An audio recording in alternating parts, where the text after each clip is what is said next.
Buenas tardes. Para la Junta Directiva del Colegio de Ingenieros Topógrafos, es un placer contar con su grata presencia en esta actividad.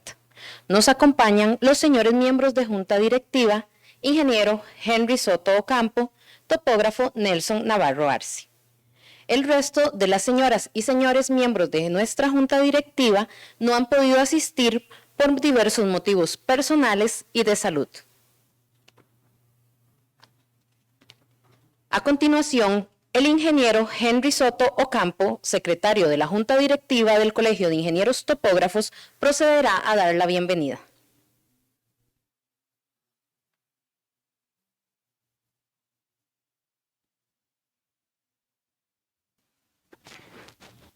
Muchas gracias. Bienvenidos ya todos y buenas tardes. Antes de iniciar, quiero ya agradecer a los que han hecho ya posible este evento, en especial al doctor Gómez, a los personeros de la Universidad de Costa Rica que nos ya tocaron la puerta para que hiciéramos ya realidad este proyecto, don Robert, Juan Picao,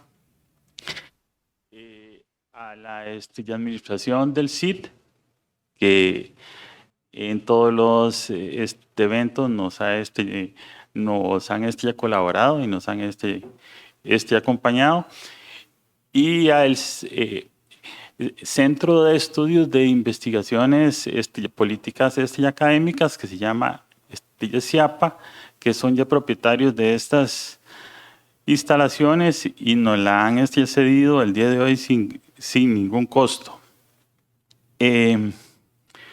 Cuando nos plantearon este proyecto lo vimos con muy buenos ojos, porque por lo general en la profesión ya nuestra, por el ejercicio ya mismo y la necesidad del mercado y de las actividades, nos hemos concentrado mucho en lo que son ya planos catastrados, descripción de planos, ya mapa ya catastral, y tenemos que abrirle los ojos al gremio que existen otras actividades como ya geodesia, investigación y otro montón de actividades ya académicas y ya técnicas dentro de nuestra profesión que se les da muy poco auge.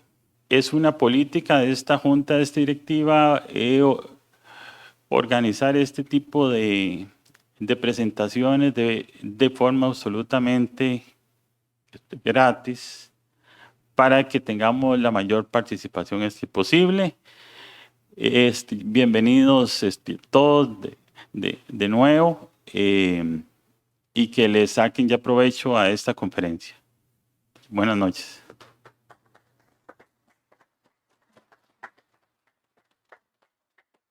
Gracias, señor Soto Ocampo. Iniciamos con esta valiosa charla de maximización de la consistencia entre marcos de referencia regionales y globales, utilizando herencia de parámetros de desplazamiento estacional, a cargo del doctor Demián Gómez. Es importante señalar que contaremos con un espacio para sus consultas al finalizar la charla. El doctor Demián Gómez es ingeniero agrimensor, es jefe de Servicio Internacional de la ORA, doctor en Ciencias de la Tierra, tiene un postdoctorado en Geodesia, fue director de Geodesia del Instituto Geográfico Nacional de Argentina en el periodo 2018-2019 y profesor titular en Ciencias Geodésicas en The Ohio State University desde 2019 a la fecha.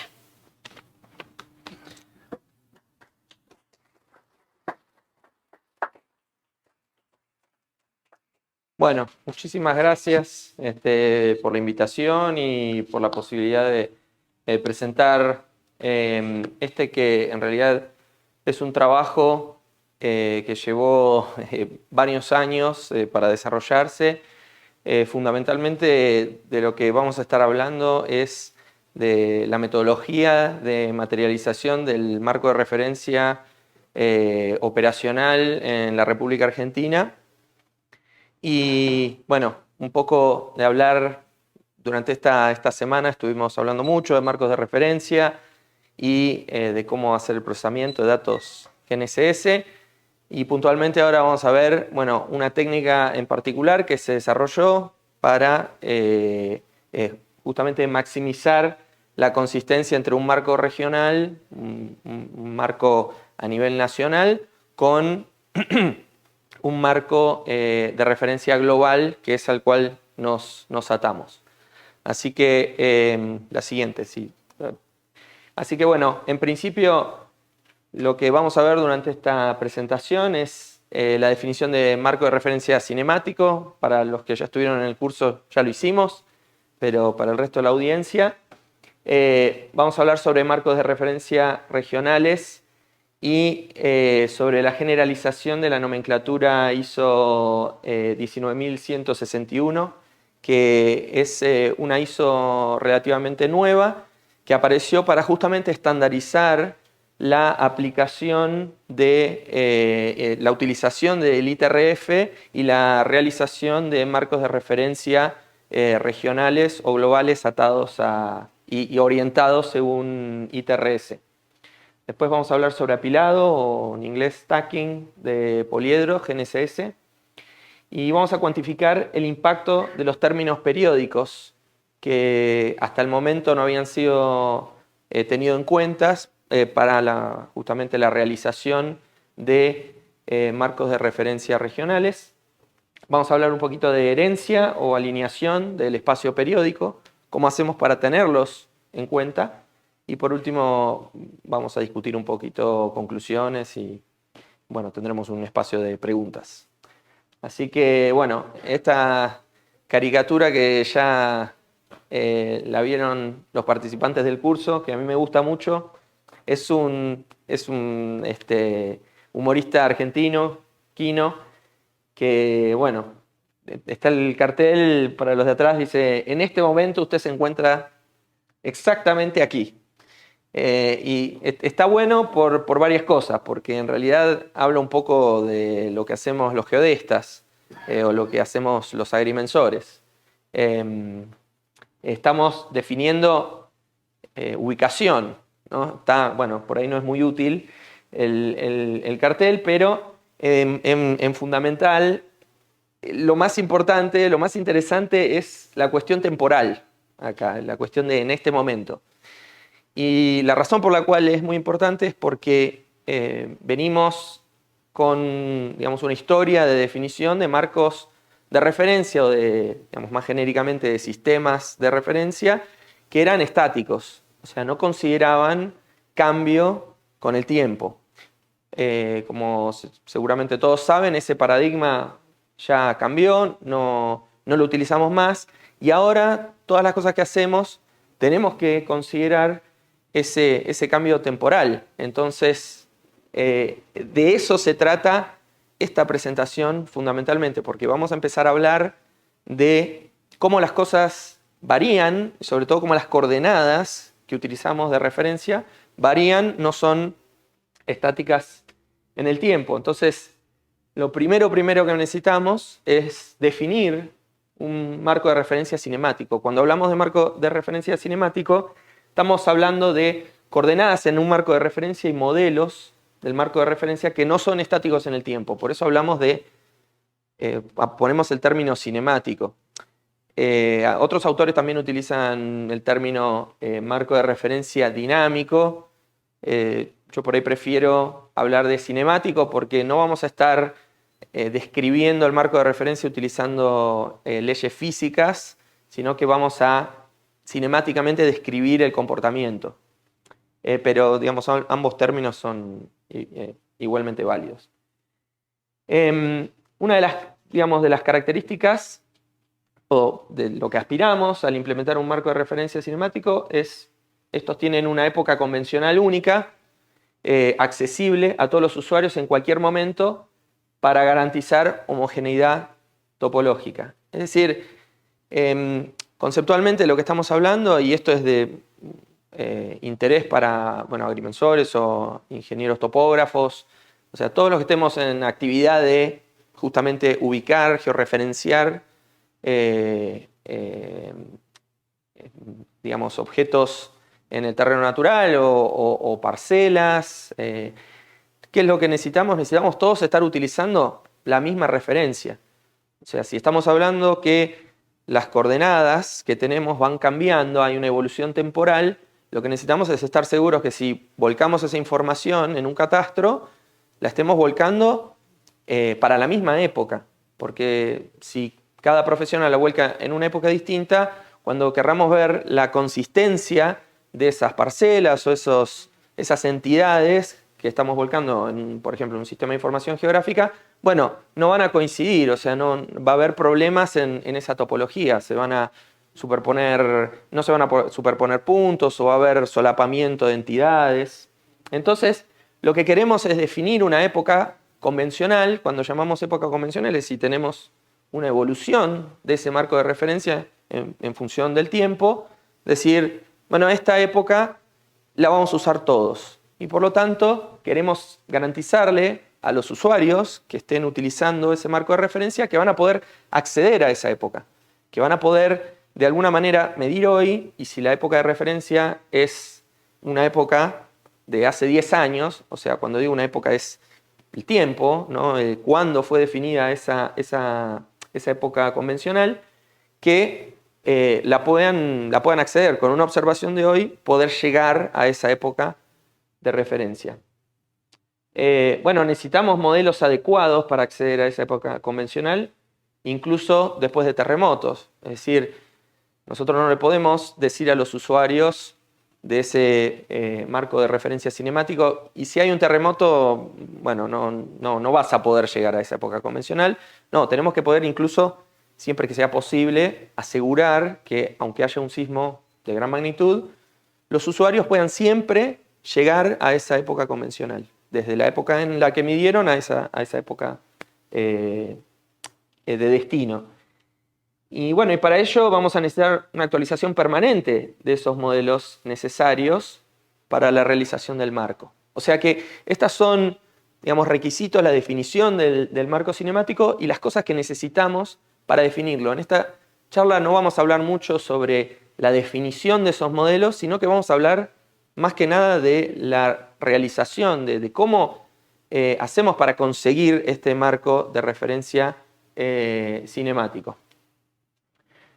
Así que ahora conversemos un poquito sobre marcos de referencia regionales, porque hoy por hoy podemos tener acceso a algunos marcos de referencia que son los más comunes, globales. Nosotros en nuestra región, ¿no? En América Latina, en las Américas en general, tenemos CIRGAS, y CIRGAS es un marco de referencia geodésico regional. No es el único, hay otros. Entonces, para definir un marco de referencia regional es una densificación o también una implementación de un marco de referencia global de orden superior. Después vamos a hablar un poquito más sobre esto. Esta densificación se logra mediante lo que nosotros denominamos una alineación de Helmert de 7 parámetros o de 14, depende cómo se haga esa alineación de soluciones diarias o semanales. O sea, nosotros tenemos una red GPS, procesamos esa red GPS, obtenemos una solución y esa solución la tenemos que llevar y alinear con el marco que nosotros necesitamos, o sea, el marco que nosotros queremos densificar. ¿Para qué? Para tener más densidad de estaciones que los usuarios después van a utilizar justamente para acceder al marco de referencia primero y por último a la época convencional, si es que tenemos las herramientas para hacerlo. Entonces, el objetivo de la alineación es lograr la mayor consistencia posible entre la densificación y el marco de orden superior.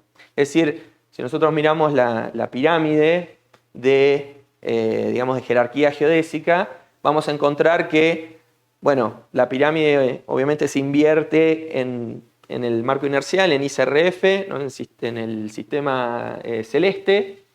El punto de contacto entre el sistema celeste es donde pasamos de un marco fijo en el espacio, ¿no? Definido por cuásares y digamos, los datos de observación que se ubican fuera de la Tierra. A través de los parámetros de orientación terrestre pasamos al marco global, que es ni más ni menos que ITRF o IGS. Luego, debajo de eso, ya acoplado, ¿no? Es como que a medida que vamos bajando en la pirámide, esos representan densificaciones de lo que viene arriba. Vamos a tener, por ejemplo, un marco continental, caso Sirgas. Luego podremos tener un marco nacional que podrá utilizar Sirgas o podrá utilizar directamente el marco de orden superior. Por ejemplo, en este caso, Posgar 07, que es de lo que vamos a estar hablando, o sea, es el marco de referencia oficial de la República Argentina, es un acrónimo por Posiciones Geodésicas Argentinas.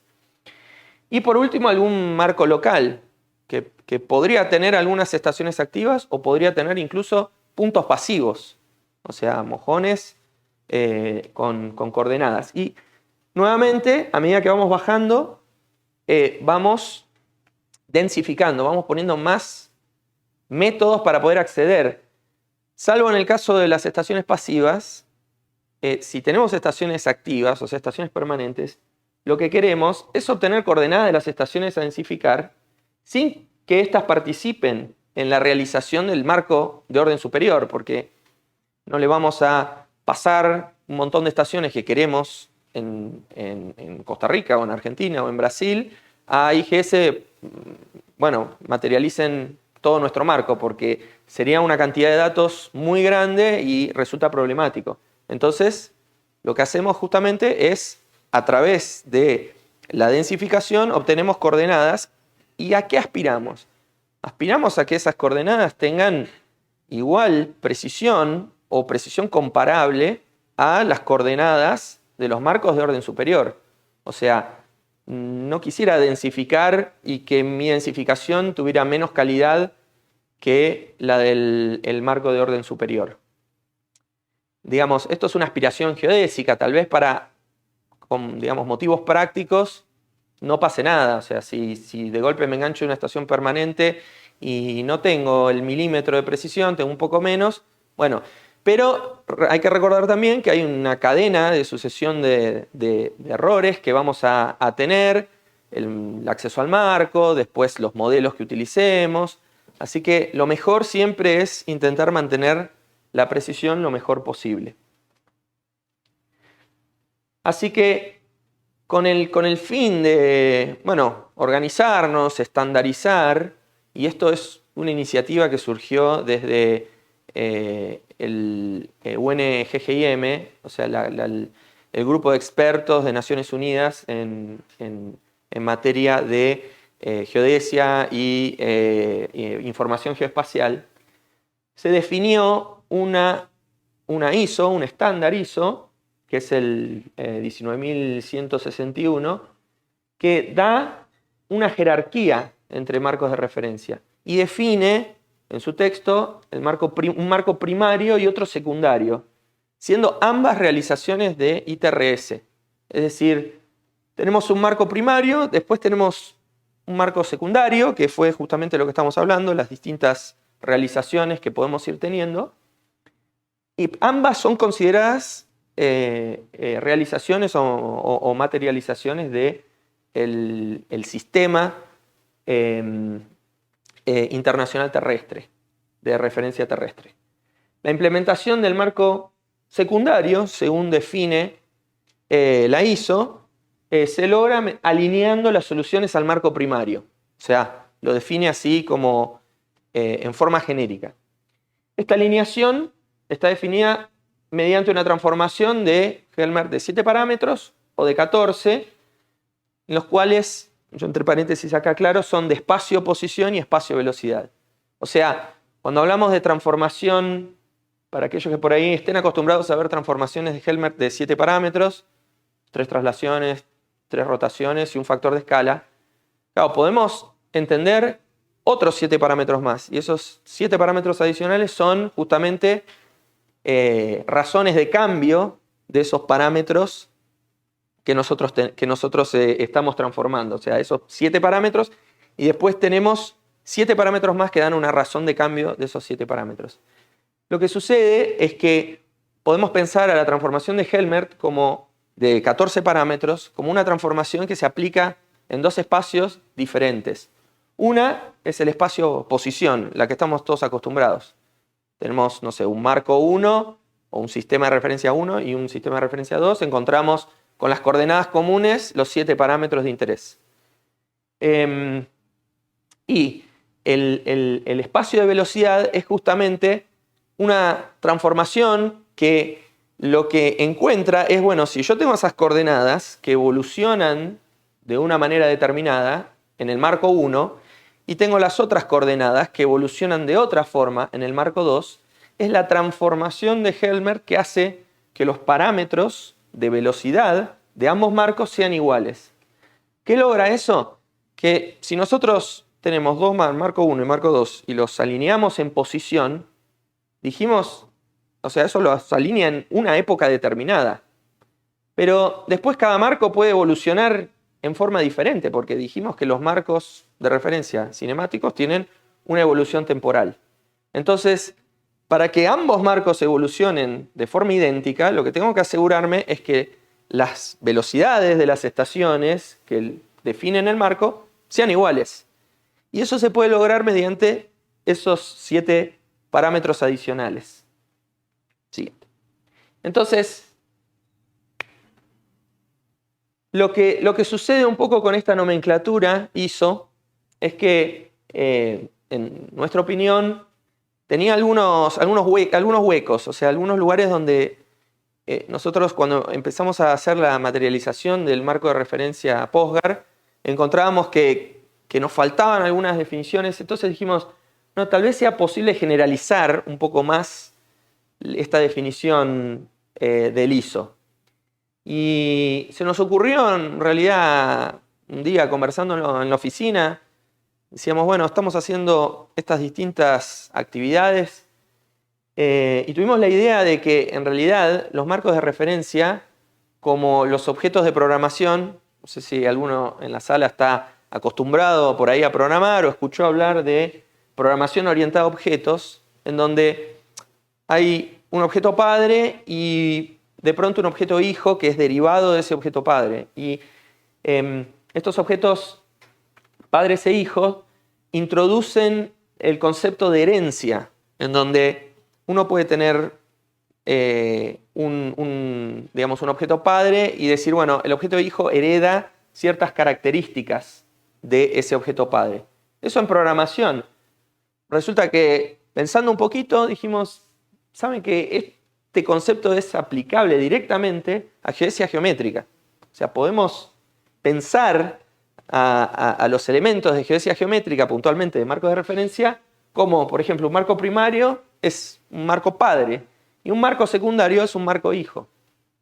La herencia entre padre e hijo es la alineación de estos espacios de posición, velocidad, origen, escala, todos los parámetros que definen a un marco de referencia pueden ser pensados como atributos que un marco padre puede heredar a su marco hijo.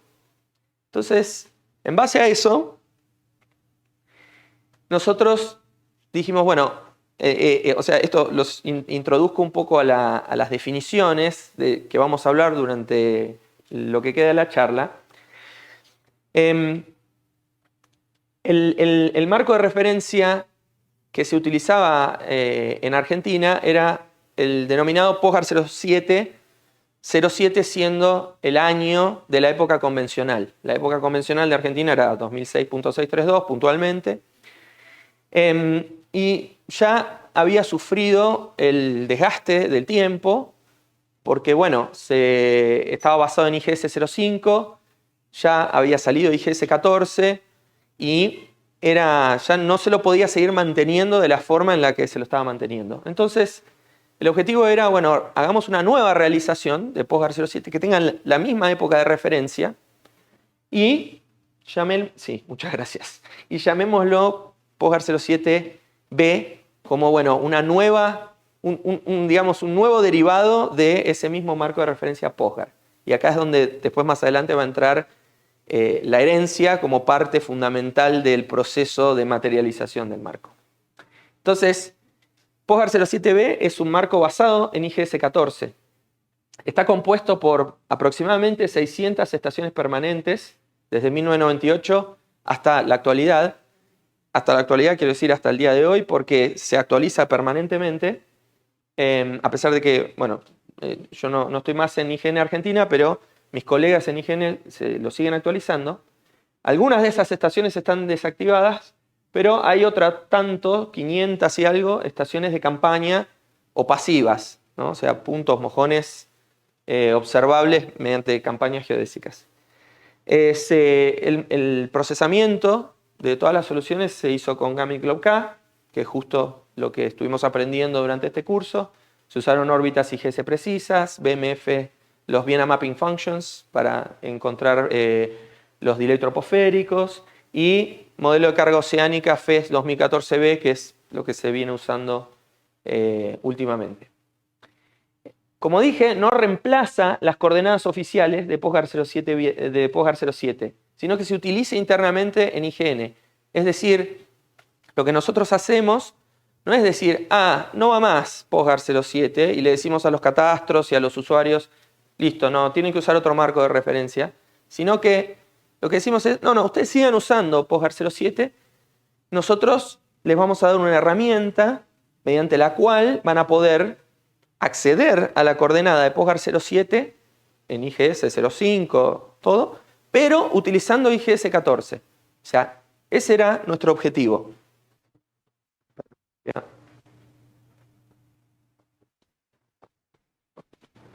Entonces, PostGR 07b de ninguna manera reemplazó a PostGR 07, sino que vino a resolver el problema del acceso a PostGR 07.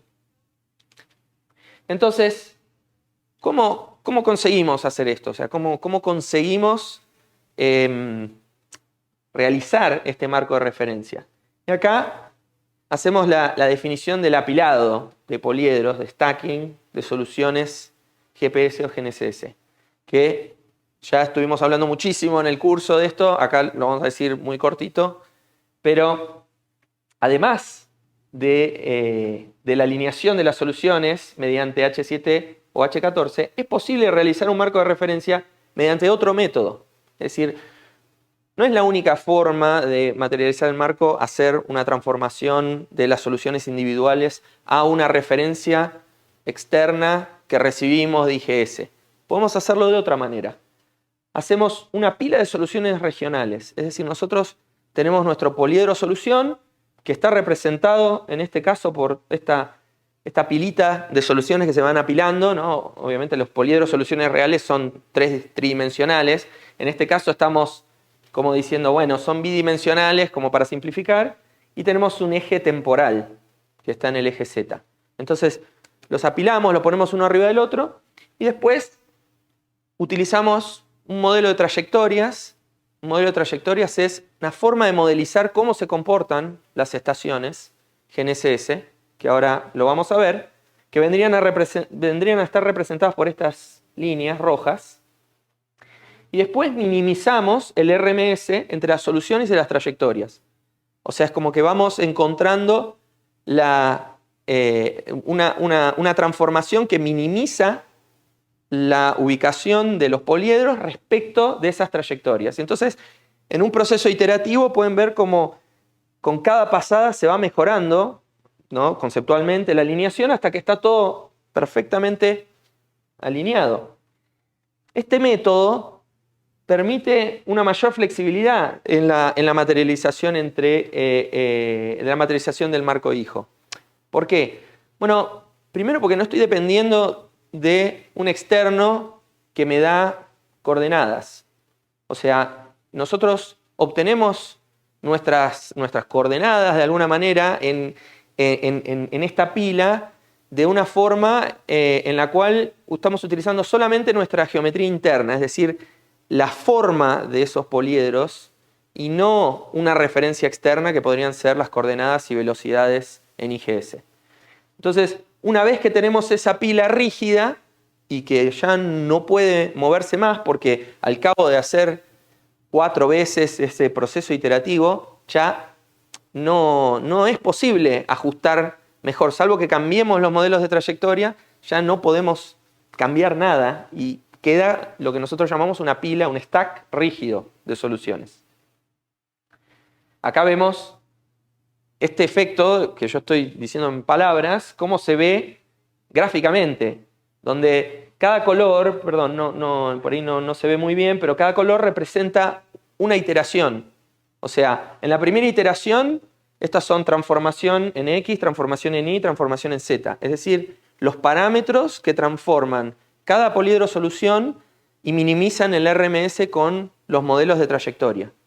Y durante la primera iteración, fíjense, hay que aplicar una corrección considerable. Es decir, este gráfico azul que se ve es los parámetros de transformación para minimizar el RMS entre cada poliedro solución. Esto es tiempo, todos los poliedros solución desde 1998 hasta bueno, la fecha donde estábamos trabajando. En la segunda iteración, es decir, una vez que terminamos de hacer la alineación, se vuelven a calcular las trayectorias y volvemos a hacer la minimización.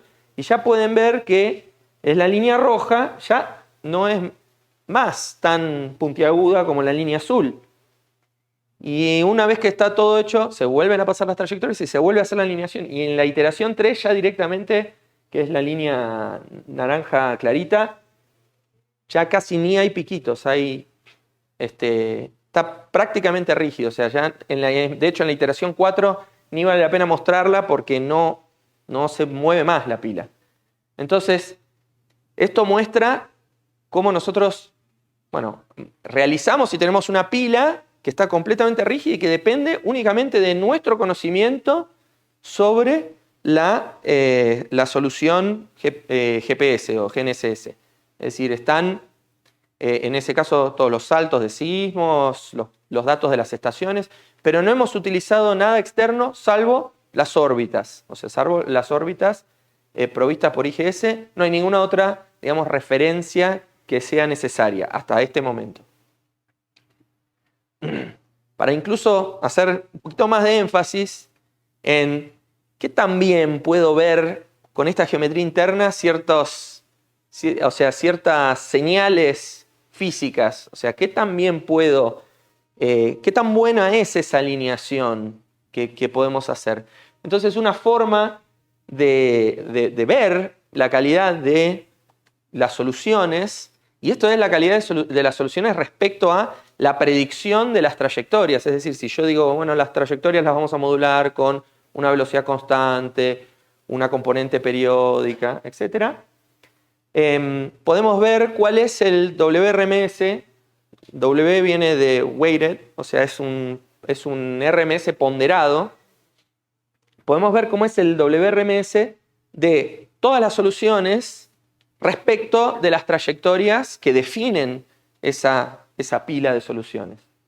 Y lo que vemos, que es el WRMS, son los puntitos azules, es, bueno, obviamente a medida que va pasando el tiempo, la red de estaciones permanentes fue creciendo y fue mejorando, las técnicas fueron mejorando, los modelos fueron mejorando y el RMS cada vez es más bajo. Ese WRMS total del alinear los poliedros contra las trayectorias cada vez va mejorando más.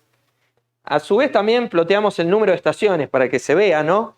Que, bueno, arrancamos con el número de estaciones está de este lado, con pocas estaciones, menos de 50, y fueron creciendo, creciendo, creciendo. Acá hay algo interesante que es 2010, miren el crecimiento que hubo de estaciones. Acá fue el terremoto de 2010 y todos los investigadores de Estados Unidos, de Alemania, los franceses vinieron y llenaron todo de estaciones permanentes y creció el número de estaciones permanentes de pronto, se estabilizó durante un tiempo y después empezó a haber, digamos, inversión en, bueno, instalar estaciones permanentes. Fíjense también, esto da la pauta de, bueno, cómo se invierte y cuál es el efecto de hacer crecer el número de estaciones en la calidad del marco de referencia. Finalmente, bueno, esta es la última época. Si nosotros vemos este gráfico en esta dirección, podemos proyectar y hacer un histograma de el WRMS, donde vemos que el pico está ahí en 2,5 más o menos, un poquitito más, milímetros, para todas las estaciones. O sea, estamos hablando de un RMS ponderado para más o menos siempre activas, como ven, hasta el final tenemos unas 300, un poquitito más ahora, y vemos que es muy bueno. Sin embargo, cuando lo miramos en esta dirección, vemos que hay algo periódico ahí, en la alineación. Es decir, como si en cierta época pudiéramos alinear mejor que en otra. Hay momentos del año en los que se puede alinear mejor. Y resulta que los modelos, que la alineación es mejor en invierno. Si se fijan, coincide con la mitad del año. Y que en verano esa alineación es un poquito peor. O sea, baja y sube la calidad. Y bueno, ahí muestra cómo la geometría interna nos deja ver esta señal, que es una señal física del contenido de vapor de agua en la atmósfera. Como esto es una red de estaciones permanentes en el hemisferio sur, está muy afectada por el verano del hemisferio sur, que ocurre al principio del año. Entonces, a más temperatura en la atmósfera, más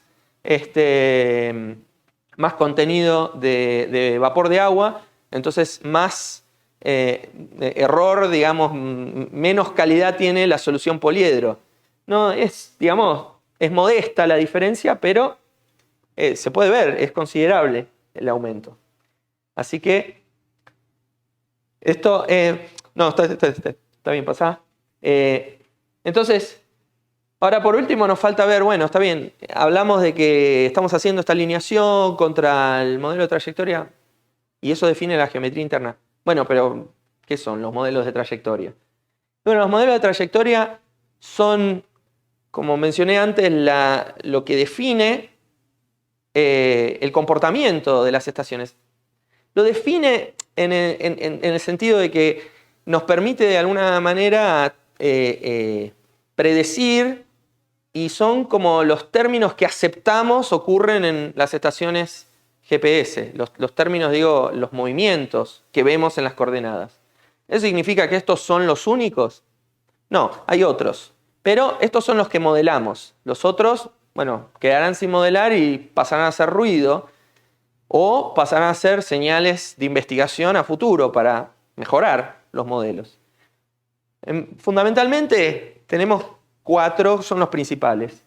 Uno es un comportamiento lineal, si quieren polinómicos, un polinomio definido que da el comportamiento lineal de la estación, o incluso, si uno quiere un término más, una aceleración que se ven en algunos lugares por pérdida de masa de hielo. Las velocidades de las estaciones van cambiando y hay una aceleración constante debido a la pérdida permanente de masa de hielo. Se ve en Patagonia, se ve en Groenlandia, se ve en muchos lugares, se ve ese comportamiento. Saltos, o sea, la coordenada de una estación viene y de golpe vemos un salto, y esos son saltos que llamamos mecánicos y geofísicos. Los mecánicos se cambia una estación, una antena, un GPS, y el geofísico es un sismo que hizo que las coordenadas cambiaran. Comportamiento periódico.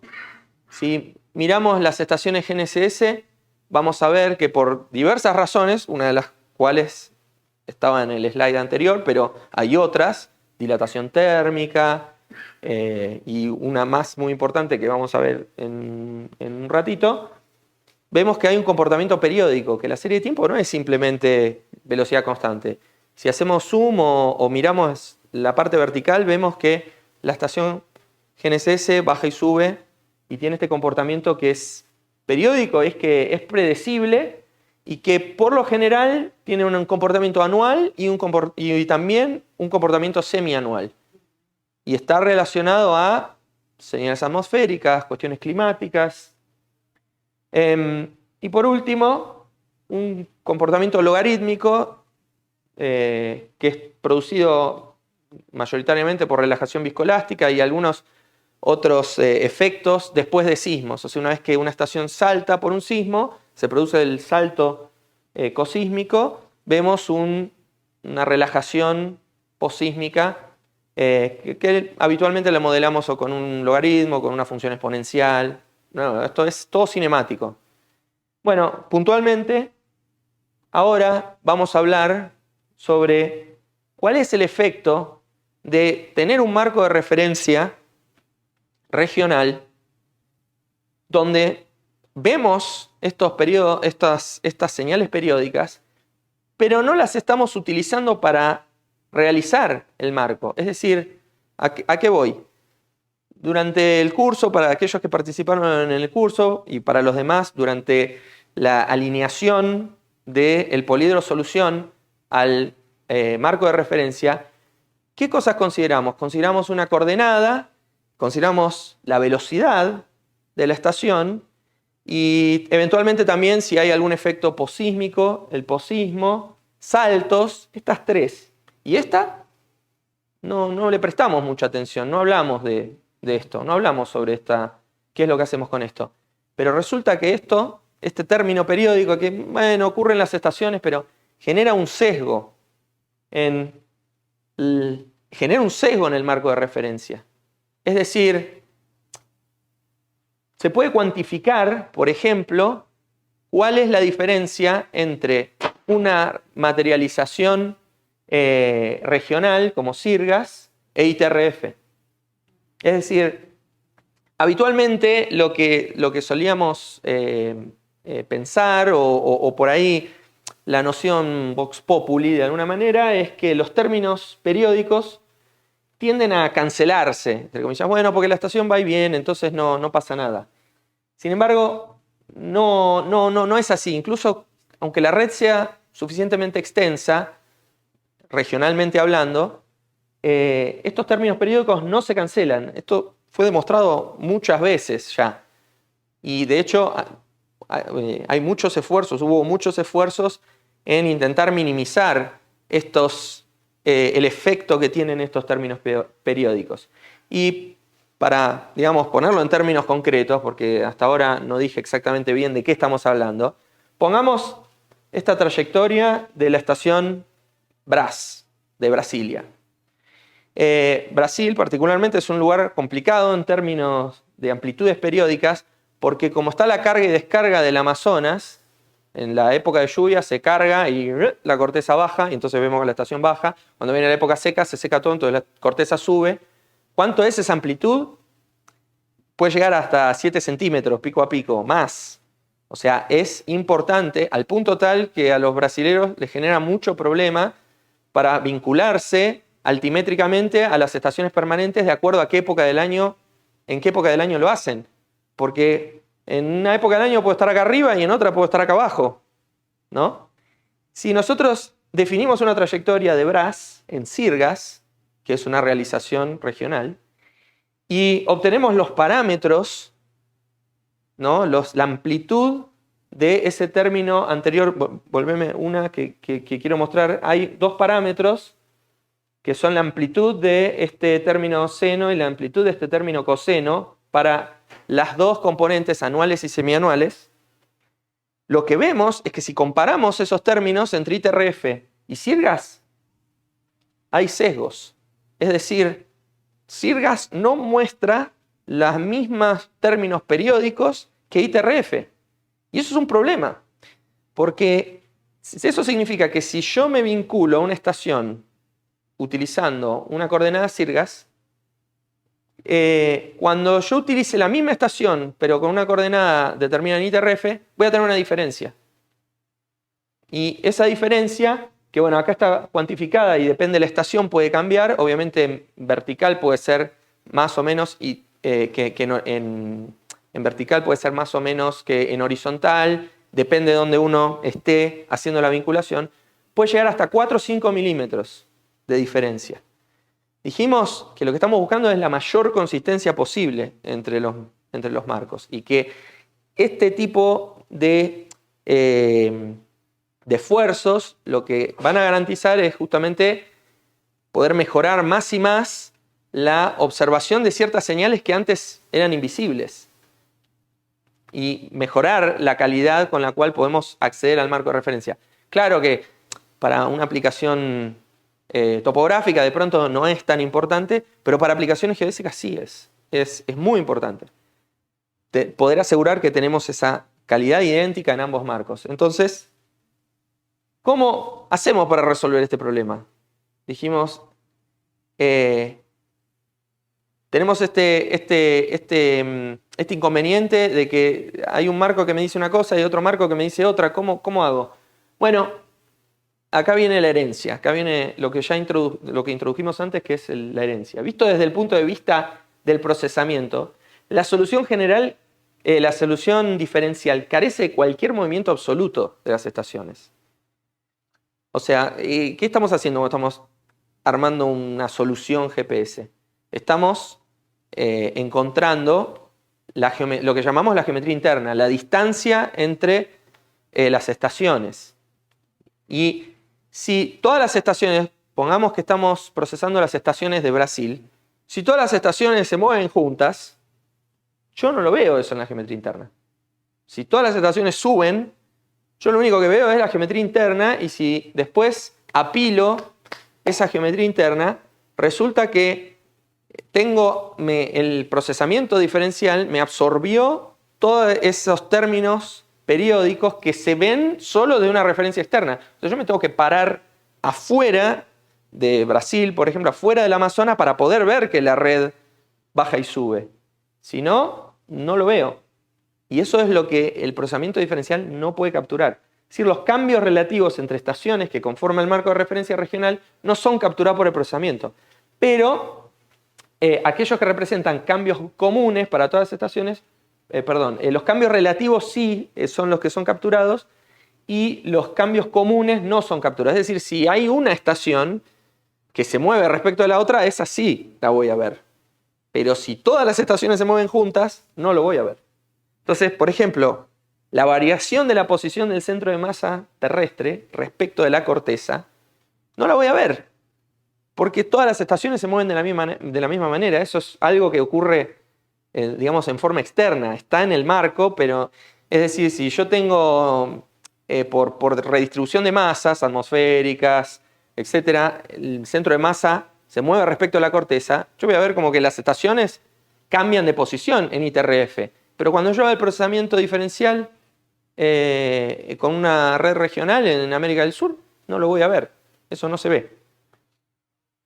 Entonces, el marco hijo puede heredar el espacio periódico para resolver esta deficiencia de datum adicional. Es decir, dijimos que podíamos hacer una alineación para, traer esa red GNSS, ese procesamiento, a las coordenadas del marco. Y dijimos que podíamos alinear también las velocidades para que las velocidades coincidan. ¿Y qué les parecería alinear también los términos periódicos? Es el seno y el coseno, que tienen amplitudes, también los podemos alinear. Porque la transformación de Helmert funciona en cualquier espacio que esté definido por 3 coordenadas ortogonales. No importa lo que representen.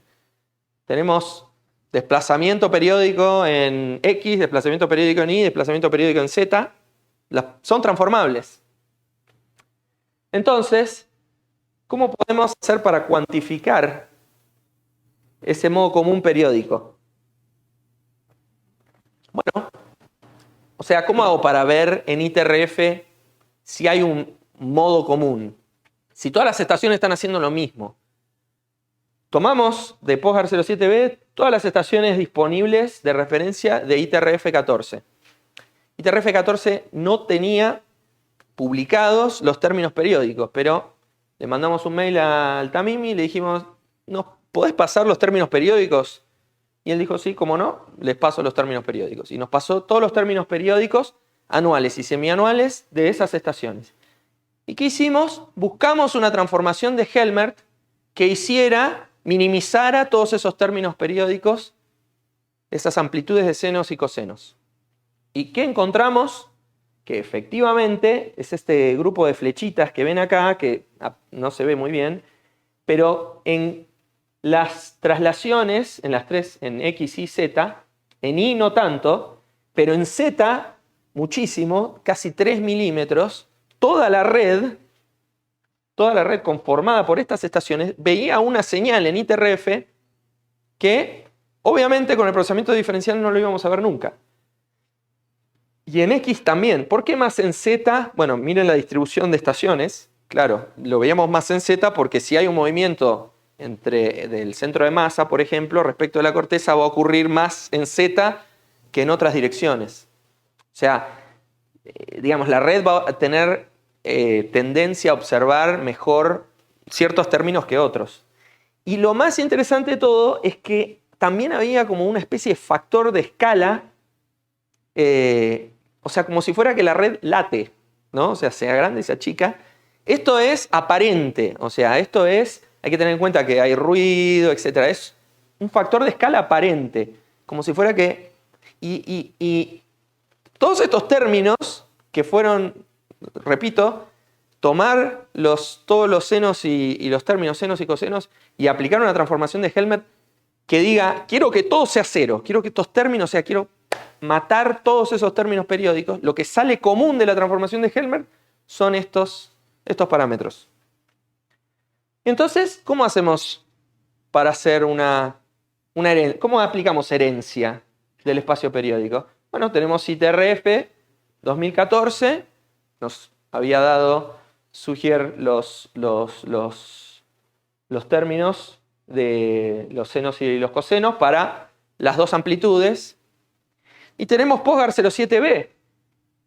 ¿Y qué tenemos? Tenemos estaciones en común. Y tengo los términos periódicos en las estaciones, según dice ITRF, y los términos periódicos en las estaciones, según dice Postgar 07b. ¿Qué hacemos? ¿No funciona? Ah, dale, ahí. Herencia, transformación de Helmert para que este término pase acá. O sea, encontramos la diferencia entre todas las estaciones, como encontramos diferencias de coordenadas para hacer una transformación de Helmert. Bueno, y heredamos el espacio periódico otra vez. Y después lo mismo para el término. O sea, este SK de ITRF y el SK de Postgar 07b, queremos que sean iguales, lo mejor posible. O sea, queremos que sean lo más parecido posibles.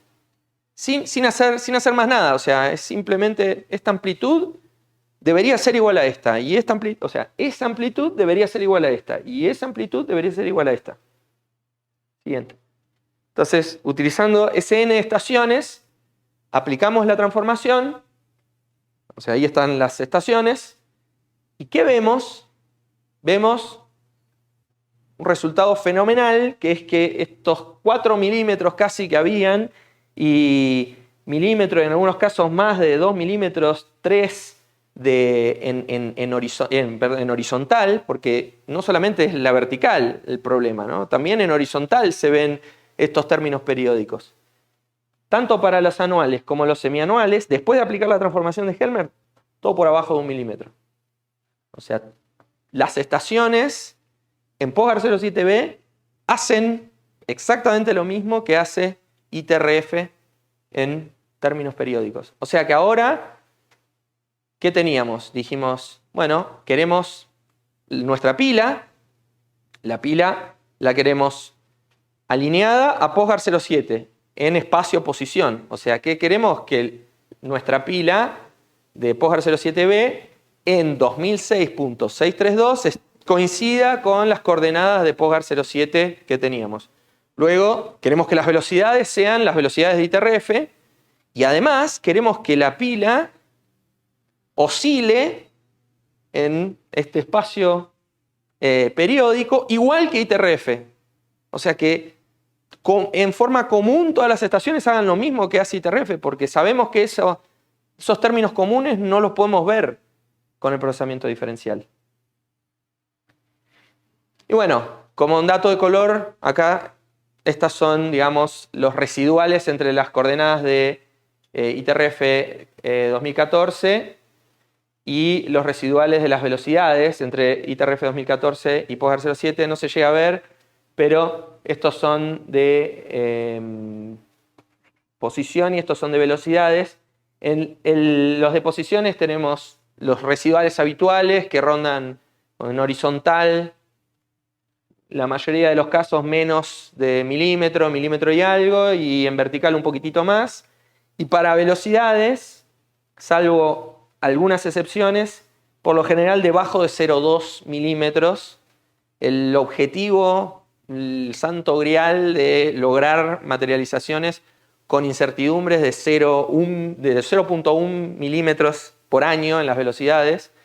Bueno, esta alineación logró el doble, pero está cerca, o sea, 0,2 milímetros por año de diferencias entre ambos.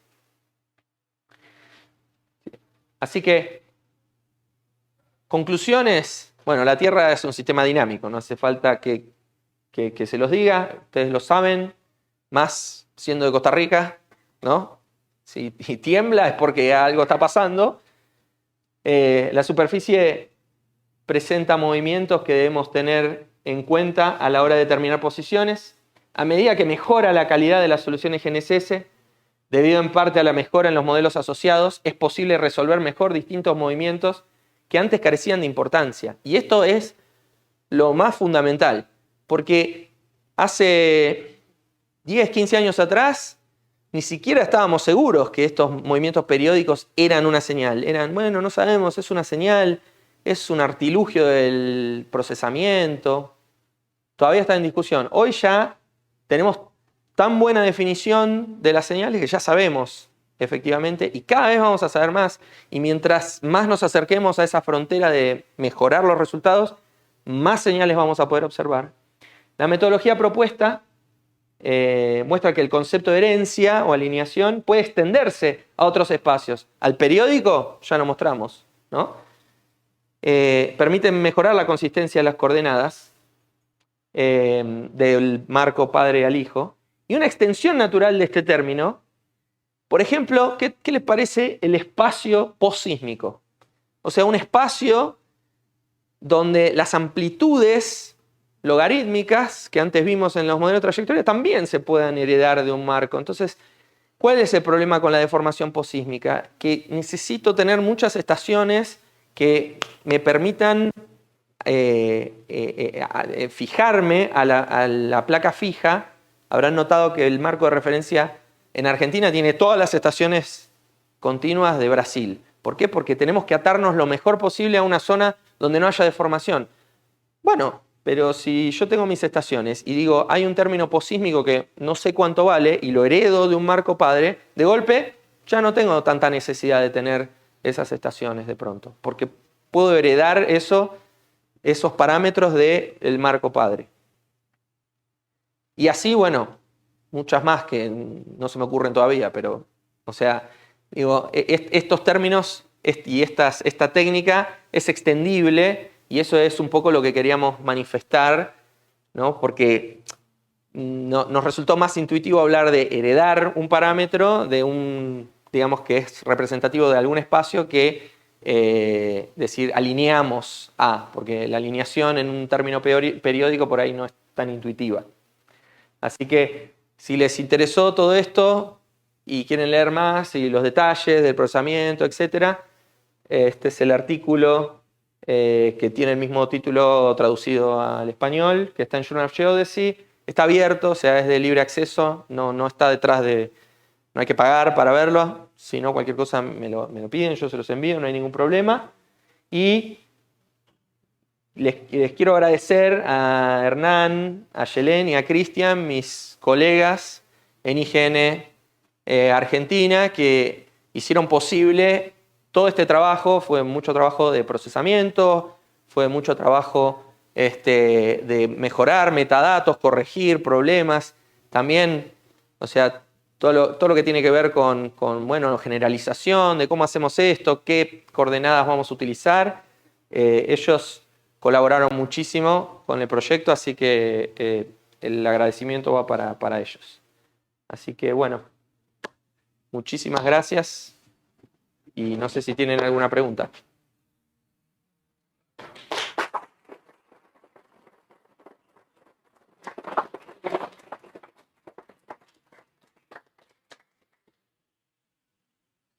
¿Alguna pregunta? Sin miedo, y a los del curso también, sí. Algo que dije fue no compatible con lo que dije antes, me dicen. Sí, claro, sí. Sí. Ah, Bueno, saludos y gracias, Demián, por la presentación. Bueno, esta semana nosotros hemos estado participando en un curso muy intensivo sobre este tema tan complejo. Y cabe mencionar que, bueno, que estos procesos se han hecho gracias a un software, el Gamit, que tiene una gran complejidad y que requiere de una potencia computacional también importante, ¿verdad? Entonces, bueno, rescatar que estos procesos que se realizan en base al marco de referencia y que al final quedan puestos al servicio de la comunidad civil que utiliza estos sistemas, se hacen detrás de un gran esfuerzo de investigación y también se utilizan software que son de uso diferentes a los que son los software privativos, como los que tenemos en común o acostumbrados a utilizar cuando procesamos datos GNSS en la práctica de la topografía, como, no sé, Topcon Tools o Trimble Business Center, ¿verdad? Que son software que están hechos para otras cosas. Entonces, bueno, rescatar tal vez eso y complejidad que lleva esto y también este cambio de paradigma de pensar que un marco de referencia es estático y se hace solo una vez y se deja ahí hasta que se acabe, bueno, hasta que haya un terremoto y entonces se actualice, sino que ya con esta potencia de procesamiento y también con Big Data de tanta información que se obtiene a través de las estaciones de referencia, podemos ya pensar en no un marco estático, sino un marco dinámico que está cambiando gracias a todas estas mediciones que se realizan y estos esfuerzos conjuntos de investigación. exactamente, sí. Sí, digamos, detrás de esto que hablé, no sé ni cuánto demoré en decir todo esto, pero hay un esfuerzo, digamos, muy grande y también hay un esfuerzo computacional grande. Digamos, el clúster donde se procesó esto, y hay más detalles en el paper de nuevo que hablan sobre... no es una cosa imposible, inmanejable, es completamente realizable, pero bueno, sí, requiere es, digamos, un proceso que se va construyendo a lo largo de, como dijiste, años de investigación y años de poner en marcha y de materializar ese conocimiento en, bueno, en hardware, o sea, todo incluye, porque desde materializar el marco, que es como, bueno, la aplicación científica, hasta realmente, bueno, cómo hacemos estas tareas que son más mundanas, pero ¿no? De los metadatos y la administración de los datos y asegurarse que todo está completo. La única manera de lograr esa consistencia interna que yo les mostré en el gráfico de RMS es asegurarse que todos los metadatos tienen que estar, o sea, perfectos, porque si tenemos saltos en las estaciones sin modelar, el WRMS enseguida empieza a trepar. Entonces hay que revisar las series de tiempo, por eso es que rescato el trabajo de Hernán, de Ayelén y de Cristian, porque, o sea, bueno, yo estaba ahí pensando cómo íbamos a hacer ciertas cosas y ellos estaban revisando metadatos y reprocesando y, bueno, haciendo para que todo fuera posible. Así que es un trabajo en equipo importante. Sí. Demian, buenas noches ya. Reiterar inicialmente el agradecimiento por toda la capacitación que nos has brindado esta semana. Aparte, te podría hablar de nosotros como instituto, representantes del Instituto Geográfico Nacional. Demian, en el caso de nuestra red interna, para analizar la estabilidad tal vez de la misma red, vos hablas de irse hacia afuera y amarrar. En el caso nuestro, digamos, viéndolo hacia nuestros países hermanos, Nicaragua, Panamá, hay una limitante, digamos, en cuanto a ese acceso de los insumos. Entonces, ¿hasta dónde nos podríamos o cuánto podríamos extendernos nosotros para amarrarnos con estaciones, tal vez, por decirte algo, de UNAFCO o qué sé yo, de Colombia, con los compañeros del IGAC? ¿Qué radio de acción podríamos tomar nosotros para amarrar nuestra red y generar ese tipo de análisis? Digamos, la única limitación es una línea de base resolvible en Gamit. O sea, que si quisieran agregar estaciones de Brasil, lo podrían hacer. Si quisieran agregar estaciones de México, lo podrían hacer. O sea, son líneas de base que se pueden resolver. Sí, es verdad. O sea, si Brasil no tuviera esa densidad de estaciones, bueno, hubiéramos tenido que agarrar más de algún otro lado y por ahí el análisis no hubiera sido tan bueno como fue, pero hubiera sido mejor que si no hubiéramos puesto nada. Entonces, digamos, uno también trabaja con lo que hay disponible. Entonces, digamos, principalmente saber que no es problemático hacer una línea de base un poco más larga. No tiene por qué ser el país vecino inmediatamente al lado. O sea, se puede hacer, bueno, en Argentina da la casualidad que está al lado de Brasil, pero digamos, es una casualidad en el sentido de que, fíjate que dentro del procesamiento nosotros, están todas las estaciones de Brasil, pero también están las estaciones del sur de Chile, en Tierra del Fuego, hay estaciones en Antártida. De hecho, parte de la red Ramsac se considera en Antártida porque hay estaciones en las bases antárticas de Argentina. Así que incluso, no se llega a ver en el mapa, pero hay estaciones en las Islas Georgia. O sea que no es problema. O sea, no representa un problema expandirse lo que haga falta, siempre y cuando las líneas de base no superen digamos, el límite teórico de 3.000-4.000 kilómetros. Entonces no debería haber problema de agregar datos lo más que se pueda. Sí.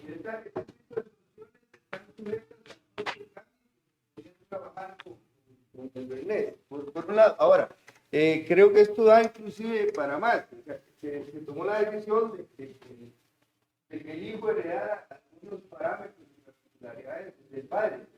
Pero eventualmente, si alguien quisiera hacer otro tipo de análisis, podría incluir algunos parámetros como definir otro tipo de herencia para ahorita no dibujo, estoy pensando en eventualmente con un tipo de investigación que permita de manera puntual heredar algunas particularidades del parte del padre que podrían generar otro tipo de análisis tradicional. Y con respecto al tema, lamentablemente somos un país pequeñito, que tiembla aquí, tiembla en Panamá y tiembla en Nicaragua. Entonces habría que empezar en otros sitios que no se vean impactados por los temblores o los terremotos que nos afectan actualmente. Sí, sí. Sí, con respecto a la primera pregunta o comentario, sí, digamos, las soluciones fueron obtenidas con Gamit. La materialización del marco de referencia no fue hecha en GlobeK, que es como el compañero de Gamit, porque bueno, implementamos cosas que no están implementadas en GlobeK, que no se pueden hacer en GlobeK, entonces por eso nosotros utilizamos nuestro propio software para hacerlo. En cuanto al tema de parámetros, la herencia justamente lo que da es esa flexibilidad, no sé si absoluta, pero casi total, al punto tal de que uno del juego de estaciones que tiene puede elegir qué parámetros hereda de qué estaciones. No necesariamente hay que heredar todos los parámetros de todas las estaciones. Puedo decir, bueno, para velocidad del juego de 27 estaciones comunes, solamente voy a usar 22, porque hay un par de estaciones que la verdad tienen velocidad media fea, o de hecho hay un par de problemas en algunas estaciones puntuales en ITRF, digamos, simplemente por lo masivo del procesamiento en ITRF y en IGS. No pueden estar viendo cada detalle, entonces la velocidad en ITRF de una estación en particular, por ejemplo, era mala. O sea, era mala en el sentido de que había ruido en la serie de tiempos, tenía una velocidad. Dijimos, no, mejor esta no. Pero sin embargo, sí tenía una buena componente periódica. Entonces dijimos, bueno, esta estación para velocidad no, pero para periódico sí, ¿por qué no? Y lo mismo para el espacio-posición. Esta estación tiene mucho ruido, mejor espacio-posición no. Pero largo plazo, tiene una serie de tiempo larga, la velocidad es buena. Entonces, para espacio de posición sí, para velocidad no, para periódico sí. Y así sucesivamente, ¿no? O sea, es flexible en ese sentido, ¿no? Y en cuanto a la amplitud de del país y bueno, otros, los países vecinos que también están afectados por sismos. Bueno, por ahí sería una buena oportunidad de un lugar para explorar una herencia de parámetros de relajación viscoelástica, los parámetros logarítmicos, ¿no? Posísmicos. Y si no, siempre igual intentar ver de dónde uno puede agarrarse para tener estaciones más estables que permitan poder ajustar bien esas deformaciones producidas por los sismos. Bueno, ¿alguien más? Bueno, muchas gracias por la atención y les agradezco mucho a los organizadores por la oportunidad de haber venido. La verdad que fue una semana de intensa actividad, de aprendizaje, no solo para los estudiantes, para mí también. Uno aprende permanentemente de todo. Como bien saben, los estudiantes aprendimos un montón de cosas juntos. Así que muchísimas gracias por la oportunidad de permitirme venir y de darle a esta audiencia esta presentación sobre estos temas. Muchas gracias.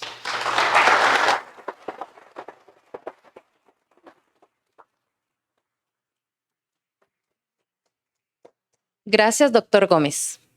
Finalmente, el topógrafo Andrés Mesa Calvo, coordinador general del Colegio de Ingenieros Topógrafos, procederá a brindarles unas palabras de despedida de la actividad.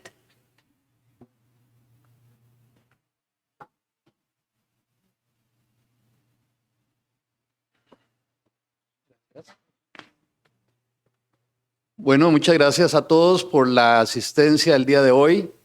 Realmente nos sentimos muy complacidos de traer el Colegio de Ingenieros Topógrafos un evento y una presentación magistral como la que nos acaba de ofrecer don Demian. Muchas gracias, realmente muy complacidos. Un agradecimiento muy especial a los señores de la Universidad de Costa Rica, don Robert Lauren y don Juan Picado. Un aplauso a ellos, les pido, por el esfuerzo tan grande que desarrollaron para hacer esto posible. A los señores de la Junta Directiva del Colegio de Ingenieros Topógrafos, que realizaron también un esfuerzo importantísimo para poder lograr la presencia del doctor la noche de hoy y durante esta semana. Muy cordialmente los invitamos a un brindis que ofreceremos inmediatamente después aquí en el vestíbulo y no olvidarnos de que para el 22, 23 y 24 de septiembre tendremos el Congreso de Topografía, Geodesia, Catastro y Geomática, el 16º Congreso. Estamos trabajando fuertemente en esto.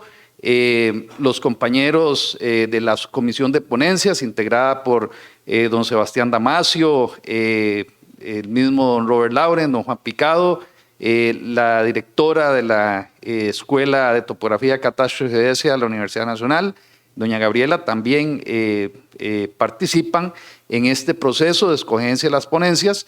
Se está haciendo un trabajo fortísimo para poder traer calidad en las presentaciones que se van a desarrollar.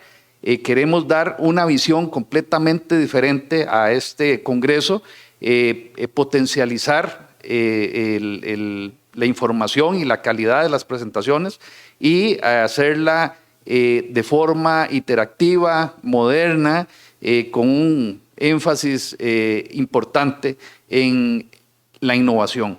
Entonces, muy cordialmente quedan invitados todos y todas los asistentes a este magno evento que tendremos en septiembre, que desde ya estamos trabajando fuertemente durante 8 horas al día y queremos llevar para todos ustedes una ventana hacia el desarrollo de nuestra profesión.